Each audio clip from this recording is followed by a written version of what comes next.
Hello! Look what I found. Hey, geometry, we're going to talk this chapter. Chapter 2 is all about kind of how to prove things are true. And I know that's a big concept, and maybe you haven't thought about this very much. Section 1 here talks about a couple different ways to do that.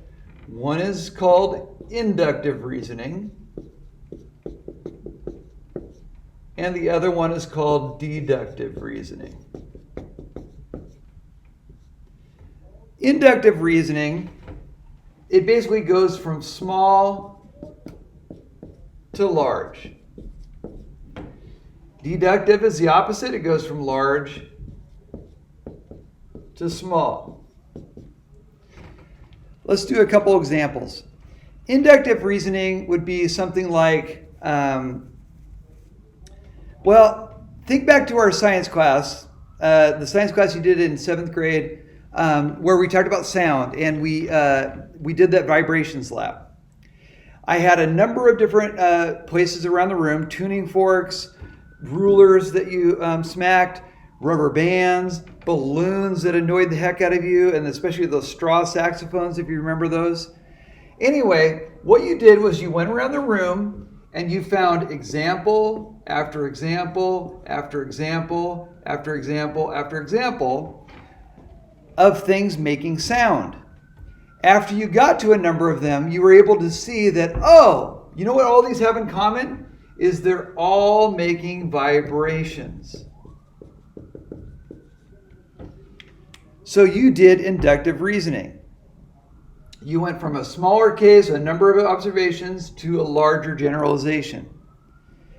Deductive reasoning would go the opposite way. Let's say you started with, you knew that all sound came from vibrations. I just told you that as a teacher. Then I gave you an example.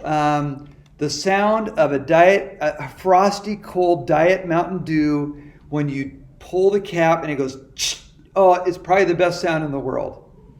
And I ask you, well, what makes that sound? Well, at first, it's not obvious, but if you know that everything is caused by vibrations, you're able to kind of think back and think, okay, what could be vibrating there? And there's a number of different things that could be vibrating, but you'll probably figure out that it's the carbonation, the carbon dioxide in the water coming out, vibrating the air that creates that sound. So in that case, you went from a large concept to a small example. That's deductive. We're going to do both here in geometry, but there will be a lot of inductive reasoning.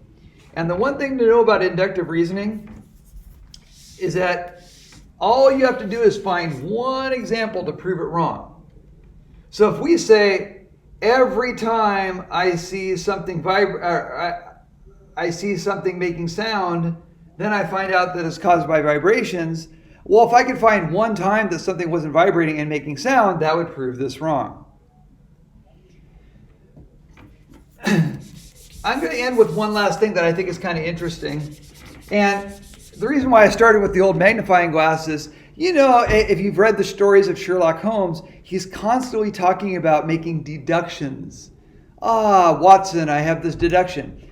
And I think that personally, he's using that incorrectly. Most of the time in the Sherlock Holmes mystery cases, he is looking at tiny little examples. A fiber of hair, a footprint, an ash in an ashtray. And then what he's doing is he's making a larger generalization about who the criminal was. That's mostly inductive reasoning. And I think that he's using that wrong, which is just kind of an interesting little thing. Not that there's no deductive reasoning there, but mostly he's doing inductive reasoning. Okay, I hope that sets you up for a good chapter. This is going to be a great chapter 2. Get ready.